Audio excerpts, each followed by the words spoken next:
Usually when anime destroys Tokyo, which is, let's be honest, all the time, Yeah. we get the exact same aesthetic. It's, ash, craters, and rusted rebar. It's entirely gray. Right, it's that standard apocalyptic junkyard. We all know exactly how that looks and feels. Yeah, exactly.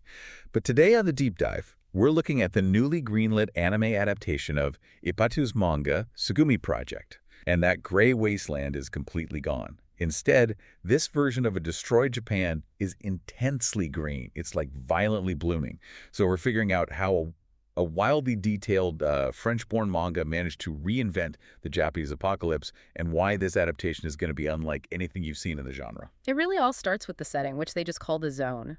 Basically an unknown catastrophe completely sealed off Japan, and nature didn't just reclaim the concrete jungle, it aggressively mutated. It didn't just grow back, right? Like it took over. Oh, absolutely. And the original manga art doesn't look like standard pen and ink at all. It looks like meticulously etched copper plate. Every single leaf and vine is drawn with this intense, almost suffocating level of detail. Yeah, it's less like a peaceful, overgrown forest and more like a predatory, radioactive botanical garden. You look at the artwork and just know the flora has teeth. Which really makes the upcoming anime such a massive gamble. It is a gamble, yeah. Because the production studio has to somehow translate thousands of microscopic etched lines into fluid motion. Right, without losing that soul-crushing atmosphere. And preserving that dread is crucial because the environment itself is the primary antagonist here. I mean, it actively wants you dead on a molecular level. Right, so if the environment is this radioactive meat grinder, it makes you wonder what kind of person actually goes into it on purpose. Which brings us to the protagonist, Leon. Yeah, Leon. He's a soldier pulled straight from a prison cell and sent into the zone on a recognized suicide mission. And you just drop him in. Basically, yeah. His only goal is to retrieve a secret weapon named Tsugumi. But he isn't just fighting toxic spores along the way. The zone is heavily populated by chimeras. These are bizarre biological puzzles blending human, animal, and mechanical parts.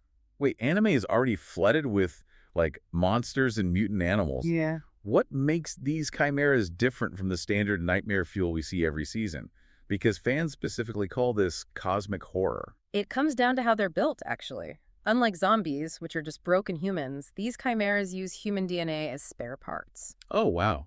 Spare parts. Yeah, you might see a creature with a human vocal cord fused to mechanical plating and animal muscle.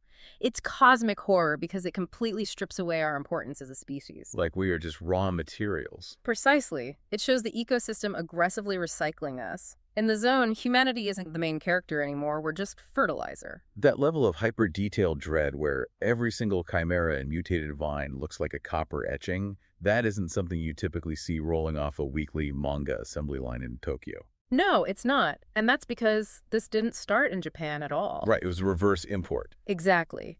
Tsugumi Project actually launched in France. It was published by the French indie publisher Ki-un well before it ever made its way to Japan's weekly Young magazine under the massive conglomerate Kodansha. Historically, manga flows out of Japan to the rest of the world. But this completely reversed the river. By starting as a French bande dessinée, Ippatu bypassed the fast-paced, cliffhanger-driven style demanded by Japanese weekly magazines. He had the freedom to prioritize slow, cinematic, incredibly detailed world building. Yeah, and that international DNA is what gives the series its unique flavor. It proves there's a global appetite for mature, visually demanding storytelling that bridges European art styles with Japanese narrative pacing. It really is going to be a monumental task for whatever studio takes this on. It is, but it leaves you with a lingering question. The sources note that the Garuna has obviously evolved far beyond the need for humanity. It's a perfectly realized, if terrifying, ecosystem. It doesn't need us at all. Right. So what does this secret weapon Tsugumi actually represent? I mean, the predatory radioactive nature has already flawlessly reclaimed the world. Is retrieving this human weapon our ultimate salvation? Or is it simply the final arrogant mistake of a dead civilization? Just, something for you to think about the next time you see a weed breaking through the pavement.